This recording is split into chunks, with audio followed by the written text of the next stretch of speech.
baka kailangan ng mas madunong na tao na kausap or pamilya or close friends para mailabas yung mga damdamin. Hindi mo ilalabas yun sa formal press conference.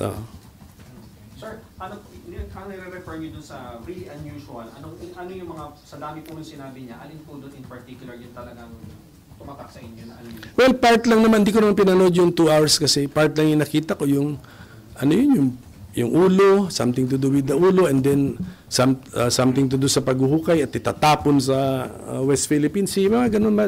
These are unusual. Actually up to being strange. Sir, anong reaction nyo doon nung narinig nyo na may pantasyang ipahukay yung ibang tayo? Akala ko AI eh.